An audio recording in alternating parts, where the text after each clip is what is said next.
12,500 an ounce today. Palladium had settled down for a while, then jumped about $300 last couple of days. And as I understand it, palladium in particular, the metal's just not there. Where we've reached that point, you can hammer your paper contracts all you want. Certainly what I think a lot of folks, myself included, have expected will one day happen in gold and silver. So is this perhaps the first metal that goes, oh, and I have a new phrase for you I think you'll like. Instead of going vertical, I say goes Tesla. So it goes Tesla. Is palladium going Tesla, and soon gold and silver will follow? What are you seeing there? Well, let me make some general comments. First of all, please help me. I know that the platinum group is extensive. The platinum metal group, PMG. I know they're extensive. Is rhodium in that group? I believe so. I think it is. We'll take a look here. Well, here's my point. I got to admit, one of the nicest compliments I've gotten over many, many years in my work history is that I don't lie. I don't fake it.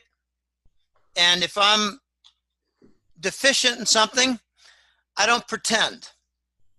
And what that means is people don't act on my bullshit if I produce bullshit so that it has to be cleaned up later. I say, don't rely on me on anything here. Let me investigate if you want, but maybe look to Joe or to Catherine, who might be better sources. Well, we have Google saying there you go. Ruthenium, rhodium, palladium, osmium, iridium, and platinum. Wow, that's a nice quick answer. All right, here's my admission is that I don't know much about the platinum group, except that I believe palladium is in catalytic converters. Yep. And now we have a new, I remember this was about 8 years ago, 10 years ago. It's amazing. This April will be 16 years at this newsletter. There were a lot of thefts of cable wire for its copper. And Henderson, Nevada was a big victim. Because they were building out the city and extending into the community. And at night, bandits were stealing large spools of copper cable. Stripping off the insulation and just selling it as raw copper. Now what you're seeing is cars overnight are getting their catalytic converters stolen.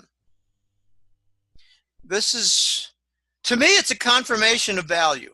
Of course, it's insidious, but it's a confirmation of value if you stand aside and look objectively at what's going on. There should be an armed guard next to your catalytic converter. Yep.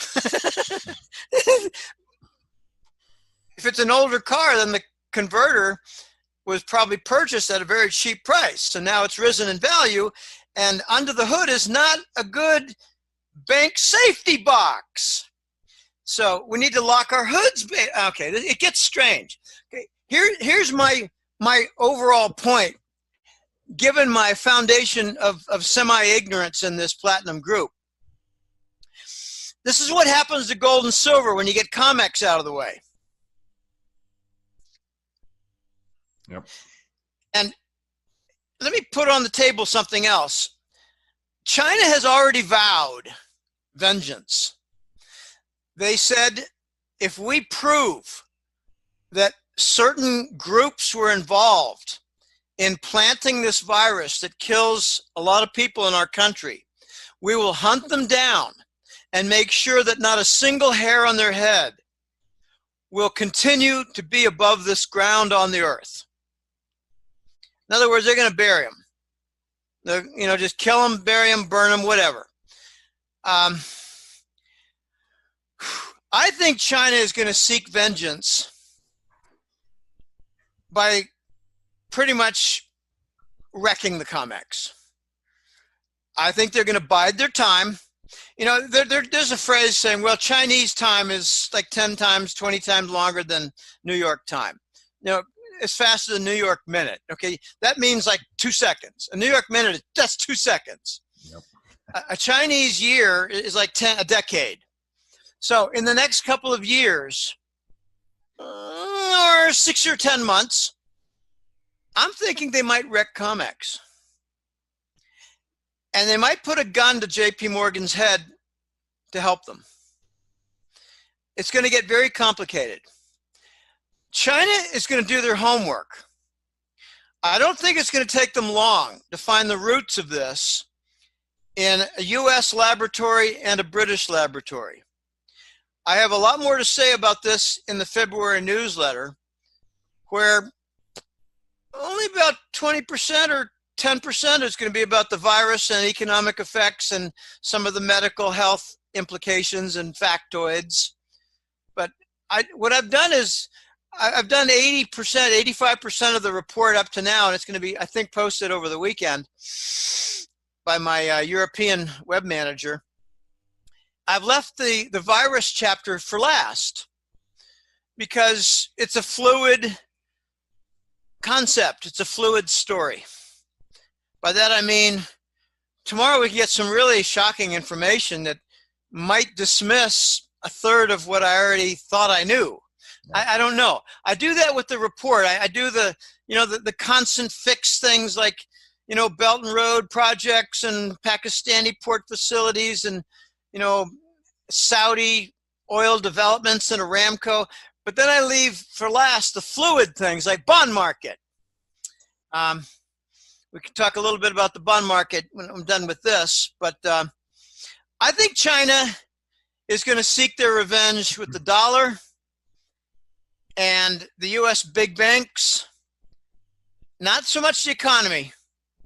They don't have any grudge against, say, the farm sector. I mean, they buy their soybeans. They don't have any grudge against Silicon Valley. Well, they compete, but they also cooperate. They're going to go after, I think, the banks and the gold merchants. I don't mean like Manhattan gold vendors of Apmex and no. I'm talking about the gold market masters. I think they're going to target our gold market. That's what I think. The dollar, and they're going to just like a cat plays with a mouse. I don't know if you've ever seen a cat capture a mouse. I have a few times. I had a lovely long-haired black cat named Tiffany when I lived in the same little town as Doug Flutie, West Natick, Massachusetts. I met Doug Flutie once. I walked away with 2 impressions. Golly, I'm 4 inches taller than that guy, and he's a superstar in football. And the other impression was, damn, is he handsome. I don't mean a little. I mean, damn, is he handsome. Anyway, little Tiffany, about once a month, would bring in a mouse. And many times I shoot it. I said, I threw it by the tail. I threw the mouse out in the patio and said, go get it, not in here. But a couple times in the wintertime, we were bored. My buddy Calvin and I, we were living together, but, we each chasing girls. He had more luck than I did. What I'm trying to say is we weren't gay friends. He was occupying. You got to be careful these days. Calvin and I were living together. Yeah, we weren't sleeping together. Anyway, Calvin's still my buddy. I helped him out a while ago. He was out of work. I don't think I'll ever get that loan back again. Calvin and I were watching Tiffany kill the mouse. It wasn't quick. And that's what the Chinese are going to do. Tiffany patted him, get him to move so he could chase him. Then he went behind the couch, and Tiffany went and got him out and rooted him out. And he crossed the other way into the other room. That's what China's going to do with our gold merchants. They're going to play with them. They're going to continue to get the cheap gold. They're going to let them suffer some heart attacks. They're going to enjoy it over wine and whiskey back in China, watching them struggle, watching them have heart attacks, watching them have seizures. It's not very well known, Chris, but let me go back in history to 2005, 6, and 7. A lot of people are calling this the everything bond bubble. I call it the systemic Lehman event coming. But in '05, '06, and '07, China sold all their Fannie Mae bonds. Now, please remind me, was it mortgage bonds that caused the problem with Lehman? Okay. Do you think selling maybe $100 billion worth of Fannie Mae bonds by China could have set the stage for the subprime bond collapse? You betcha. Okay. And then they sold all their long-term bonds. And you think that might have provoked QE? So China is behind a lot of our financial crises. I think China is going to do something. And I think they've got a plan. The Voice was involved. He doesn't mind me saying this because I kind of blew it 2 years ago. The Voice was involved in a stress test for the Petro Yuan contract after he helped to do some design work for their oil and gold contracts in Shanghai. And now all three are working together. It's oil, gold, and RMB. In other words, Russia can sell a bunch of oil and either take RMB or gold, or Russia could sell China oil and pick up RMB and later convert to gold, or go the other direction. Okay, that's what the Voice was involved with. And he had a lot of stories. And I think one of the stories that stuck in my mind is that he said, the Chinese make plans. They deal with their 5 and 10 year plans. The United States deals with their 1 quarter plan. And we don't mind wrecking 3 quarters down the road as long as we get good executive compensation and stock options for next quarter. Doesn't matter that Boeing is wrecked. Here's a little known fact. I know we're wandering. I don't care.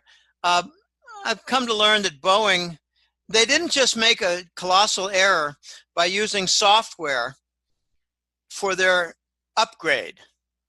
They put on a bigger engine, didn't change the rest of the plane, and thought they could fix it all with software adjustments, at real time.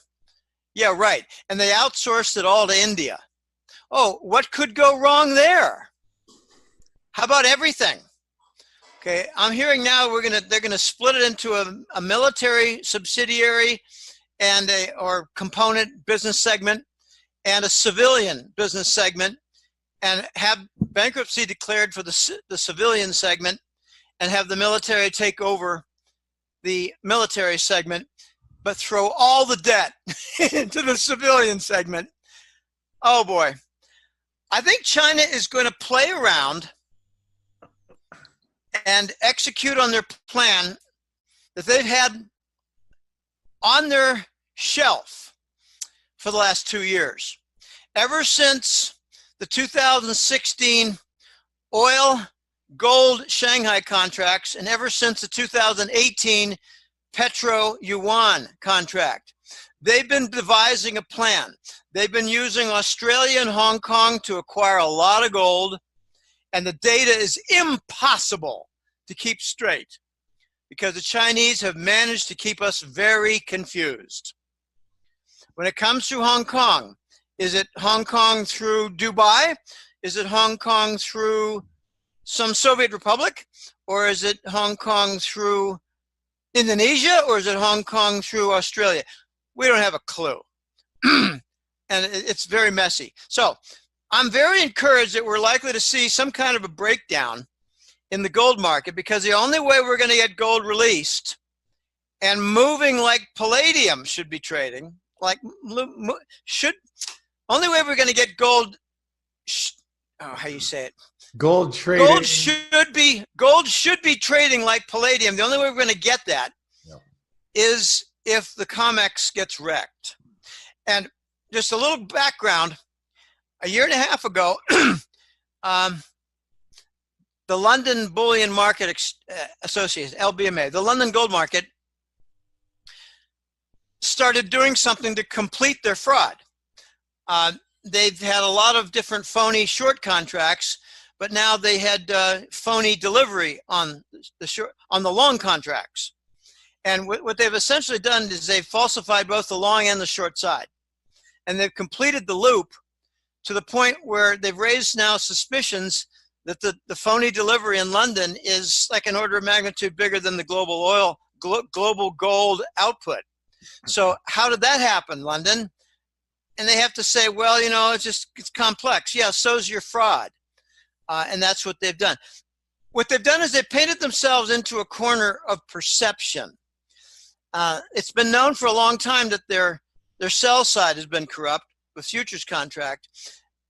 But now, I don't want to say their long side is corrupt. I want to say their delivery system is corrupt. Whatever could not be rolled over into cash contracts now has a phony delivery. So they've pretty much eliminated. This is something Volcker did, by the way. Volcker, I had some respect for Volcker. I thought he was a good guy. And when I made a couple comments, I got 3 or 4 people saying all the same thing with details in my Contact Us. My Contact Us sometimes is a teaching tool for me. They said Volcker allowed interest rates to be high, but he looked the other way when they did the gold carry trade with 0% leasing, and he eliminated the buy contracts from the COMEX. So it was a sell-only gold market. He made it very, very difficult, if not illegal, or you'll be disinvited in the future from the COMEX if you try to buy gold in our market. So if you want to buy gold, you got to go to Dubai, or you got to go to Shanghai. You got to go somewhere else. Get out of New York. Get out of London. You're not welcome here if you want to buy gold. That was Volcker's contribution.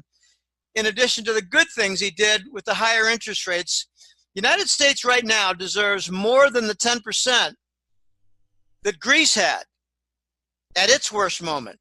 We deserve 15 to 25% right now, And Jim, based on our fundamentals. Can I mention one comment on Volcker? Because I actually have his Keeping at It autobiography. This one pops up from time to time.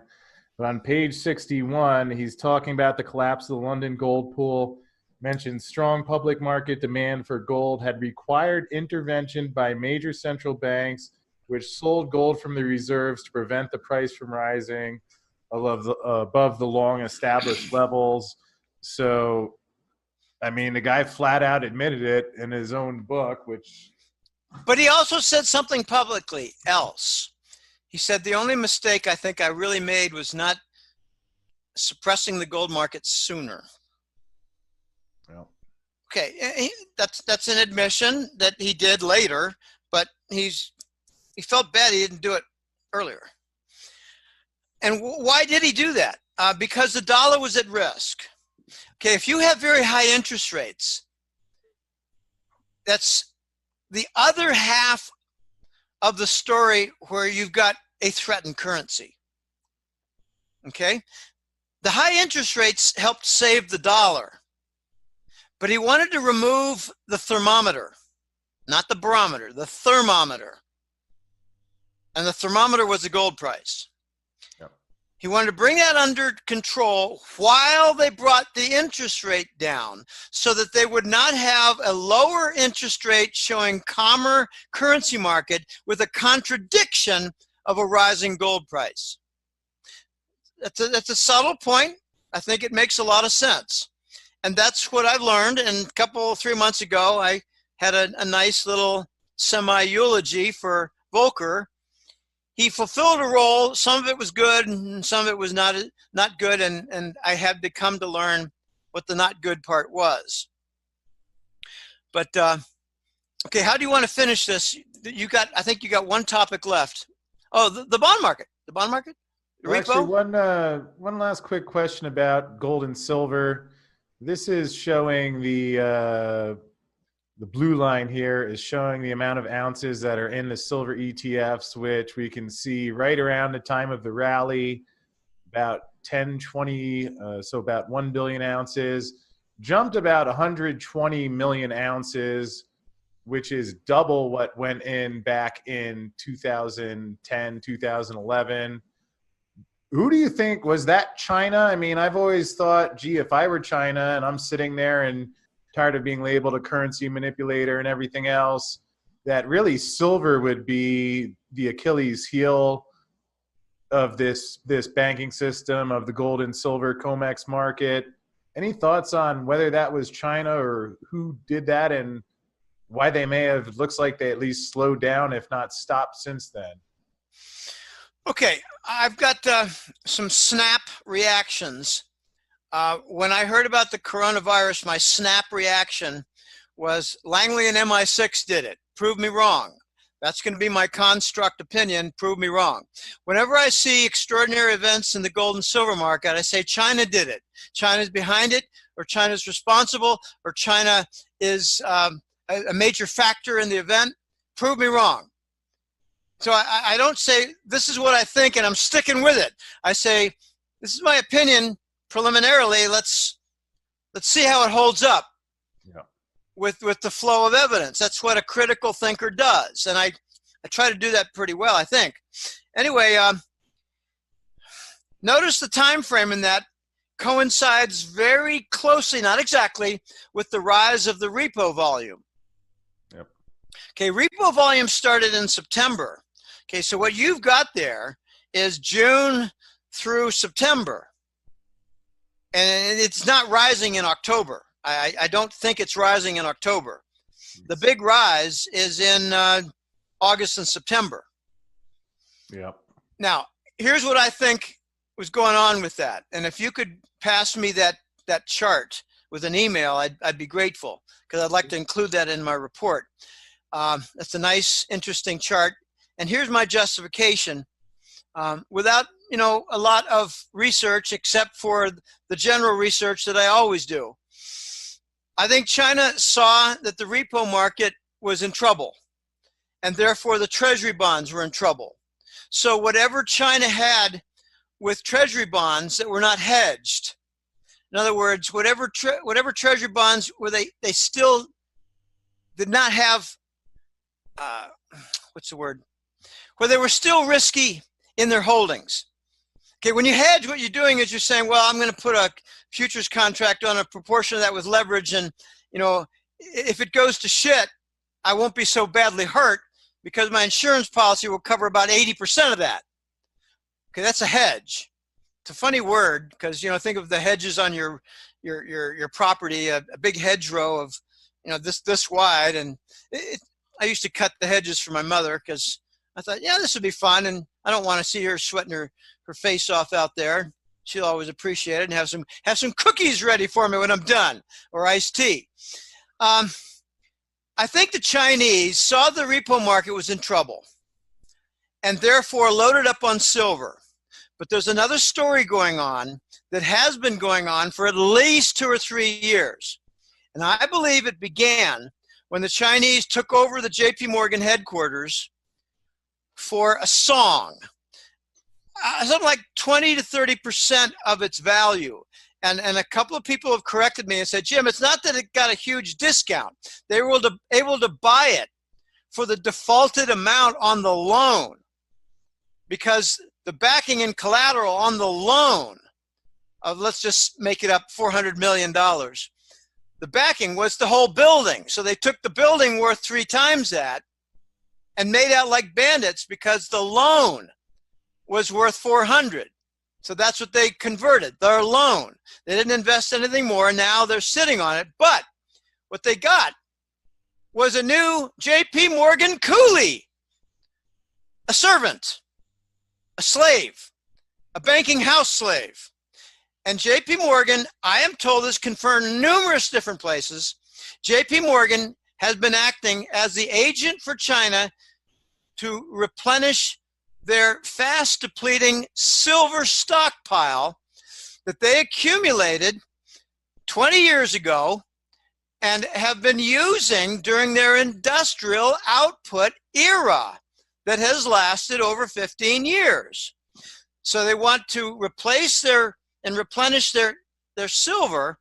So I think, okay, you're talking about 120 million ounces. That's a lot. But I think they got a lot more than that. I think whatever they produce, they don't export. That's true of their gold. And if you think they're not getting any from Mongolia or Kazakhstan or Uzbekistan or Kyrgyzstan, you're nuts. They're getting a lot. They probably also get a good deal from Russia.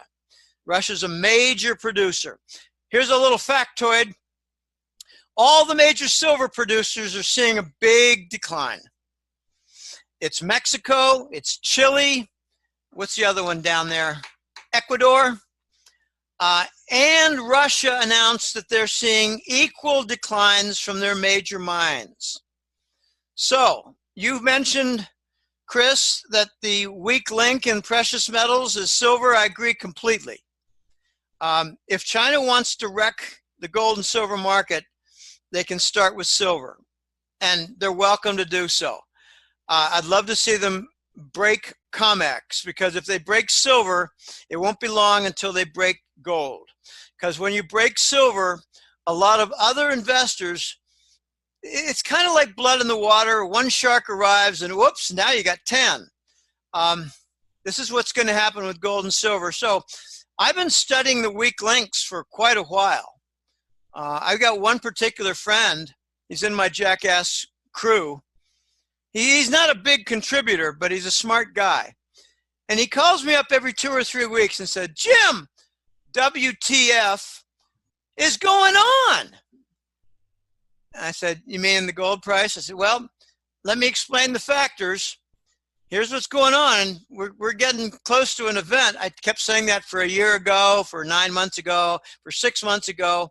And then finally something happened last August and September, July, that time frame, to push gold up and knock out that 1350 resistance. And now we're in a new range. So here's my little gold forecast that will come to the fore in my gold, in my hat trick letter report that's coming out this weekend for February. Not only will China look to wreck COMEX and the London gold market, but they're going to devalue their currency and engineer a nice, powerful gold rally in Chinese currency. And by the way, not too much attention is given to Japan, but is that a white man race? I don't think so. They're vulnerable in Japan, and they apparently were a staging ground for planting the Wuhan virus. Now they're seeing some infections. They're probably going to see some deaths because they are of the yellow race. But Japan just had an event happen in the financial markets. A 20-year trend was broken, an uptrend. A 20-year trend was broken, and now we have a breakout of the gold price in the yen. Here's the vengeance. China is going to arrange for all the Asian nations to have a rally in gold. And it'll start a gold fever. And what would that affect? The gold supply. Yep. And that could be how they wreck the COMEX. They're going to say, come one, come all to Shanghai and buy some gold, whether it's a futures contract or it's a buttload of coins. They've got a world-leading type of gold coin. I've seen one. It's beautiful. And I've got some friends who got a bunch of them. I've got a couple friends who like to have, you know, the Dubai coin and the China Panda, and they like the Krugerrand, and they like the Canadian Maple, and they like the Silver Eagle, the Gold Eagle. They like to have a bunch of them. What do you call it? Not Philadelphia, the Vienna, the Vienna Philharmonic. That's a beauty. So that's going to be the vengeance of China. And, you know, I hope to learn more about this silver big jump. That's ETF volume, right? Yeah, that's into the like SLV and the other. Amazingly, Deutsche Bank has a silver ETF, which I don't know which is more ridiculous, that Deutsche Bank, who already admitted to manipulating gold and silver, has an ETF, or that JP Morgan, who's being charged with the RICO Act, is the custodian of SLV. But I mean, it's amazing. And actually, I'm curious, did you hear there's a report going around that the seals on the vaults of Fort Knox have been broken? No, I don't know. They have seals on the doors to basically what doors? Verify that, the vault doors or the front door? No, what doors? The vault door at Fort Knox. Basically, with the point being, you know, if the seal's in place, we know no one's been in there. And Jan Nieuwenhuis, I believe you pronounce his last name, out of the Netherlands, who writes for Voima Gold, has mentioned that the seals have been broken. He also mentioned there have been 12 partial audits of Fort Knox in the last, let's say, 40 or 50 years. Why are they partial? How do they get interrupted, or why? Well, calling it an audit even would be generous, because there was no mention of who did the assays, and it would only be like one or two Okay, bars. let me reframe your story. They took 10% of the legitimate side of their vault, put it over in the corner, and said, do an audit of that. Well, it actually gets even better, because of these 12 audits, 7 have been lost by the Treasury. Those are the unfavorable ones. Yeah. Their crime scene is getting laughable. We're laughing, but their crime scene is getting laughable because they're now fraudulent in your face. Yeah. The exchange for physical in London is in your face. The data is absolutely crazy stupid, and it's bringing about a lot of questions. So for the Chinese to break the physical market and to break the price patterns so that we get maybe 5 different, okay, let's just say Singapore dollar. That's not a tiny market. Gold in the Singapore dollar is probably going to have a liftoff. We've already seen it with Japan. We're on the edge right now, the gold price in yuan Chinese terms. I haven't seen the Korean won, WON, and that gold price. But I think we're going to see it all across Asia. So we interrupt their supply chain. We do harm to their economy. But what we do is we lift the dollar to the point where it causes a problem. And we're going to have to deal with an ultra-high dollar, while at the same time we've caused a gold market rally all across Asia, where we boast of their damage to the supply chain, etc. Wow.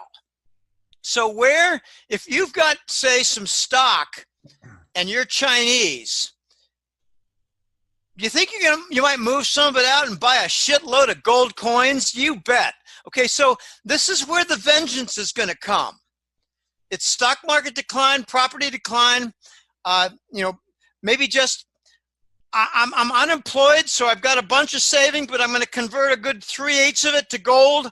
Okay, the safe haven, and they're going to just ride it out because it's going to go up. We might, I just cannot put time frames on this, Chris, but we might see some pretty interesting, fun gold rallies this year. Yeah. I had one colleague, I don't want to name him because it hasn't turned out correct yet, but he said, we're going to see with this coronavirus, the stock market go no bid, in other words, fall, and the gold market go no offer, meaning rise. No one's going to sell gold and no one's going to buy stocks. Okay, we're getting there because the warnings have just started with Apple. Their supply chain is interrupted. What does that mean? How about lower sales? And does that not mean lower profits? I think so. Okay, this is not rocket science.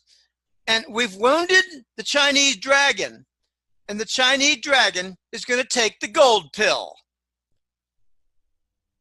That's what's coming. Going to come in a lot of forms. It's going to be exciting.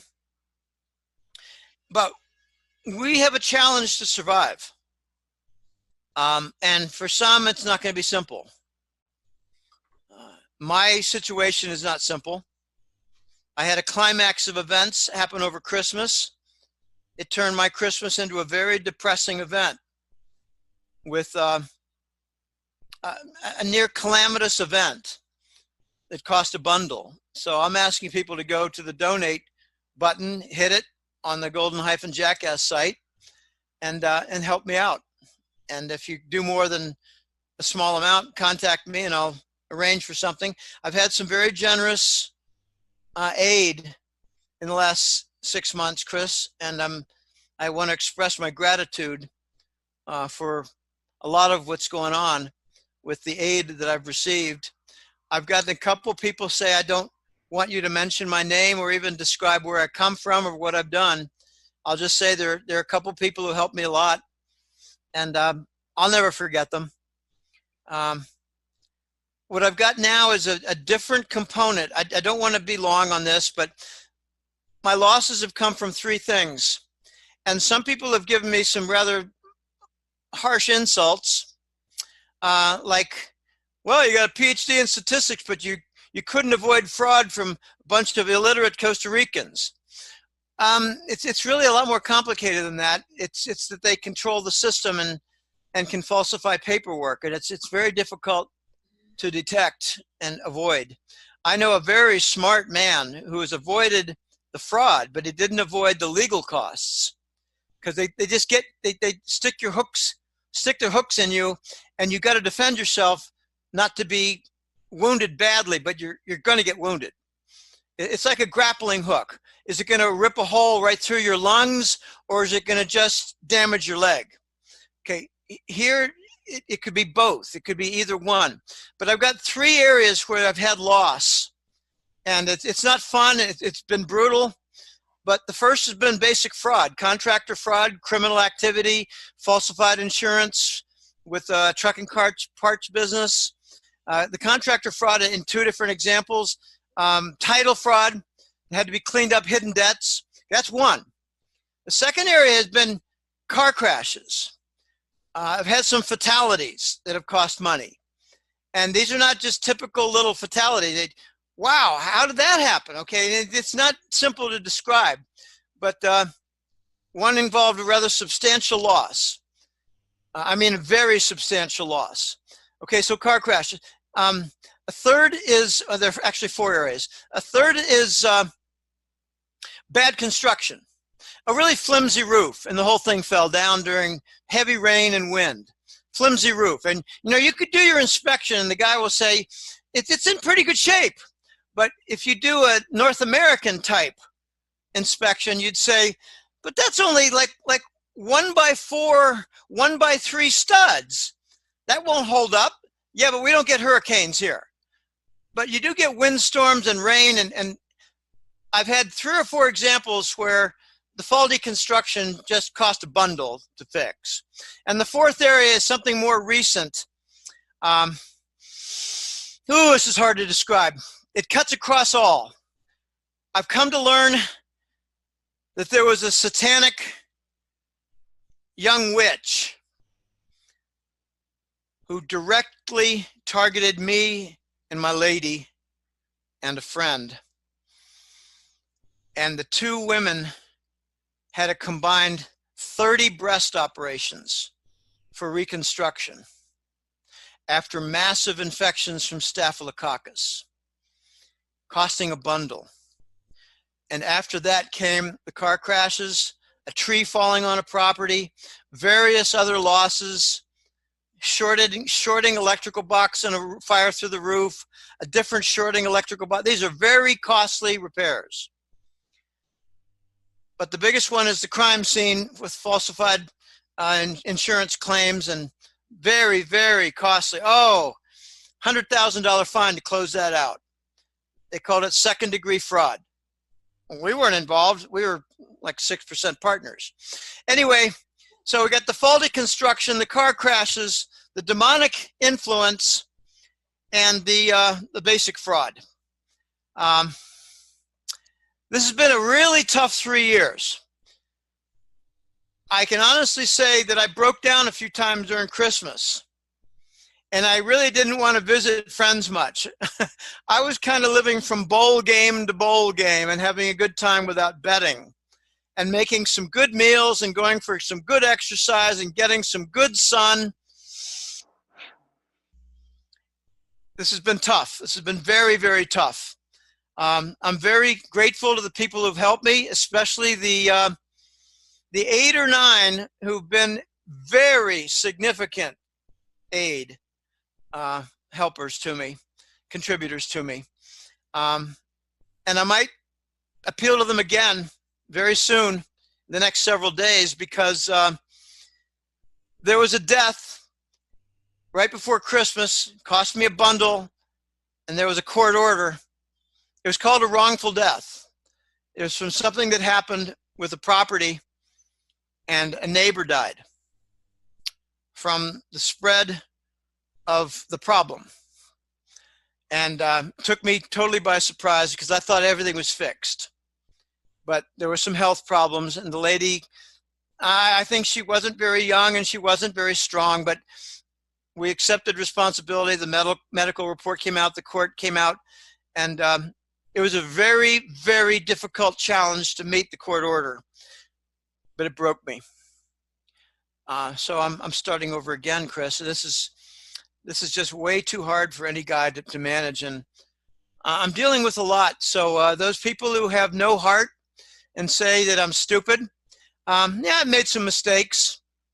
It's pretty hard to avoid title fraud. I got to tell you, it's pretty hard.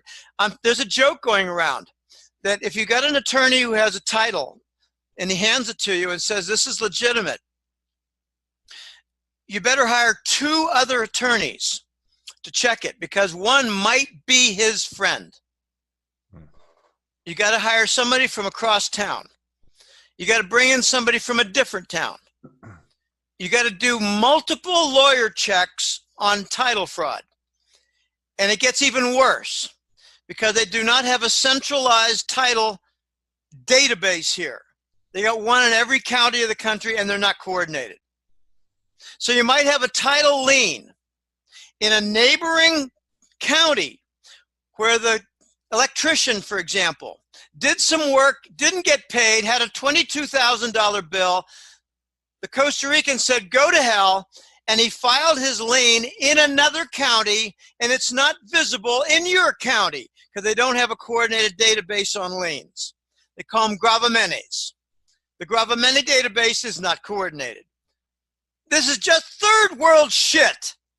And I'm dealing with a lot. The newsletter is still hanging in there, and I'm very happy for that. I mean, 15 years, gee. But, you know, something happened. This really was a turn of events that evolved all through 2019. It was 15 different forecasts that hit. And they were basically the preliminary steps of the global financial reset, the gradual phase out of the petrodollar, the gradual phase in of the Belt and Road, and the general de-dollarization, all working together to create a whirlwind that resulted in 15 correct forecasts. So that's probably why I'm still hanging around, because I got a few competitors. They are long gone. And, Well, you know, they were friends. I met them at the Cambridge House Canadian conferences. They're gone. They're all gone. One of them is a very good buddy of mine in your area. And he had to close down his newsletter because it went from 7,000 to 200 in his client base. And I'm still going relatively strong. It's their losses. I mean, you can't have economic damage without lost clients. What I'm seeing is I'm getting more foreign clients, non-US. But what's coming next, you know, I've gotten some advice. Why don't you hire someone to translate your newsletter into Mandarin and get a lot of Chinese and Hong Kong clients? Well, that's a good idea. It's not very easy to execute. And I'd have to have, it's just, I don't want to get into how to get it done. But I urge people to go to the Golden-Jackass website and sign up, look around at the free material, and make a donation. I've been really surprised, Chris. I got to tell you this. Since I put the button on last July, I've had about 20 different clients sign up for the newsletter and make a donation saying, I owe you for the past interviews that I followed often. I'm going to buy the new and I'm going to pay for the past. And I think, well, that's really nice. But I also had a couple people, this is recent, they signed up, you know, several months ago, and they said, I don't want to renew. I really haven't read your newsletter. I did it to make kind of a donation, and I was curious what your newsletter was like. So instead of making a donation, I signed up for 6 months, but I've only read it a little bit. It looks very well done, and keep up the good work. I think it's very good work, but I'm not really sure. It's cute. It's just cute. I send them nice messages. I'm only nasty to, I don't know, 1 out of every 500 emails, I'm nasty. Oh, I'm nasty. I wouldn't want to imagine being on the other side of one of those. Although I think what you're speaking to, people do appreciate what you do and what you share. And folks, if you'd like to get the newsletter, or if you're able to make a donation, that is in the description down below. And I'm certainly grateful for what you do, Jim. And hopefully we'll have some good news there. Before we wrap up, I know you did say you had a comment on the bond market as well. Infinite QE is blossoming. It's now being recognized as infinite QE. I'm hearing the word infinite in the same sentence as QE. Now, you don't have to call it infinite QE, but if you say QE has taken on incredible proportions where it looks like the supply could eventually become nearly infinite. Okay, you don't have to be too clever to read, but it's expanding. And here's some of the expansions lately. I heard, this is from, oh gosh, I can't remember his name, a silver guy, Dave Morgan. I heard in late October that the Fed was buying everything in sight. They didn't care who the owner was or whether there was doubt of who the owner was. And they didn't care whether it was impaired. They were going to buy it. Because, we're using an instrument with free value, free cost. If it doesn't cost anything, you can buy something impaired. You don't care what it's worth because you're not paying anything for it. You're just covering it, and you're floating in some funny money into the system to redeem that guy and save his hind end. Okay, so the Fed was buying impaired assets with unknown owners, and I think that's the overnight repo where they borrow your asset, Chris, and put it back before 6:30 in the morning. And they do leveraged junk off it, and they got burned. Okay, so the Fed's buying unknown, impaired value. That's one thing. The next thing is we heard that they were expanding repo to include not just banks, but hedge funds. And, most hedge funds are operating under a Wall Street bank. That's not all, but it's the majority. Like if you take a look at any Wall Street bank, you'll probably find 30 hedge funds. And they got a VP who acts as a supervisor whose main role is to deny he knew anything going on when it went bad. That's a joke. His job is to supervise and make sure nothing criminal is done and that their rules and algorithms are prudent. But they overdo it, they over leverage, and they're doing the basis swap trade, which indirectly now, this is part of the infinite part, the hedge funds are indirectly funding the treasury bonds and financing the government debt with their swap trades in the tens, if not hundreds of billions. So if it's not the exchange stabilization fund, not ETF, the exchange stabilization fund of the Department of Treasury, creating phony demand for a treasury bond. In other words, a computer is buying it rather than, say, Korean surpluses. Yep.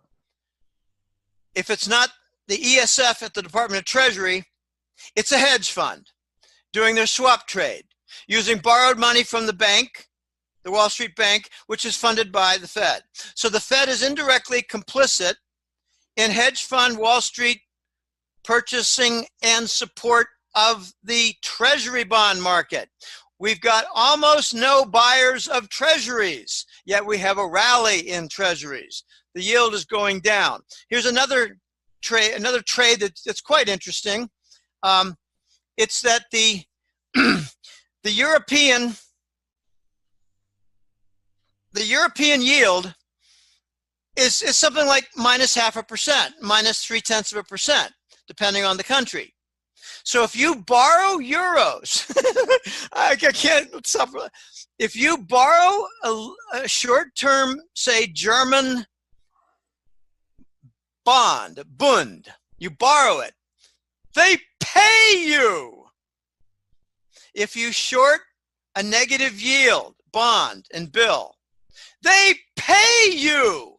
And with the money and other funds, you can go long the 10-year treasury and earn the VIG and be subsidized for some of your purchase by shorting the negative yield. What's the result?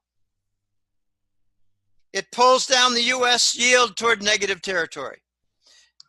differentials don't last in Western financial markets. They get discovered, they get pounced upon, they endure leverage, and they are pulled together like a cable and a giant crowbar. So even though, this is where fireworks are going to come, even though the U.S. cannot get toward negative territory in the treasuries, we're going to be pulled there by the leveraged traders who have no bounds on their hedge fund activity from their non-supervising Wall Street VPs, who appear in court to deny knowing anything that went on. And when it gets close to negative, you're going to see a massive exodus out of treasury bonds in favor of gold. Because the last thing South Korea is going to want to do with their ample treasury bonds in their Forex is to pay the criminals in Washington and New York. You get negative and you pay. So they're going to be pulled down to zero. When it gets so small, they're going to say, we're not earning anything from this. Let's convert to gold because it's going to go up, up, up, up, up. So we've got a device to pull down the yield, which will result in gold purchase, gold conversion and purchase. It's going to be exciting, and it is inevitable because arbitrage trade is all over the place, and it's one of the safest trades if you don't blow up on your leverage. In other words, if you do a Euro bond, Deutsche Bond, Bund, German Bund versus Treasury, and you keep it at 5 or 10 leverage, you're going to make out very well. If you get greedy and move it to 30 and 50 and 80 leverage with a go-ahead from your dumbass VP at the Wall Street Bank, you might blow up. So if you get greedy, they have a saying, pigs get rich, hogs get slaughtered. And it's going to work with this. And it is inevitable that we're going to see a rally in treasuries. Doesn't matter we got a lot of debt. We deserve a 15, 18% yield on the 10-year because we're broken. We're loaded with deficits. We're not fixing anything. We got missing money. We got fraud revealed constantly. That doesn't add up to a bond rally to me, does it to you? But we have it because the hedge funds are in control and so are the computers. Algorithm trades. Fun times. Just got to survive the mess. I hear you, my friend. It certainly is wild out there, and I appreciate, again, all that you do in terms of digging through this stuff, writing your reports, and also joining me and the other shows that you go on, which I think people really enjoy. So I'll mention one more time, Golden-Jackass, which is in the description below, and that's where you can get the hat trick letter. That's also where you can make a donation to help Jim keep the report going. And Jim, just want to thank you again for joining me. It's always a pleasure catching up with you. And I have a feeling we'll have no shortage of things to talk about this year. No, we have too many things to talk about. I remember an iced tea event with my father in the first year of the newsletter on his porch. He said, Jim, you think you're going to have trouble finding things to write about to fill a report? I said, Dad, if things continue in the way that I expect with more and more crises, like in the